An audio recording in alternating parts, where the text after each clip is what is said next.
Netizen, nagulat sa nangyari kay Billy Crawford.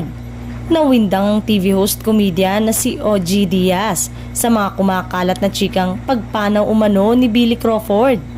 Sa latest episode ng Showbiz Update ay napag-usapan nila kasama sina Morena at Mamaloy ang muling pagkalat ng news tungkol sa mga artista. Pinaglalamayan daw si Billy Crawford. Kinote pa si Vong Navarro, pati raw si Colleen Garcia, pagbabahagi ni OG. Matatandang hindi naman ito ang unang pagkakataon na may kumalat na maling balita patungkol sa aktor. Minsan ang naging topic si Billy ng mga pagpapakalat ng mga news kung saan sinasabing may sakit daw ang aktor. Ito ay matapos kumalat ang larawan ng aktor kung saan kapansin-pansin ang pagpayat nito.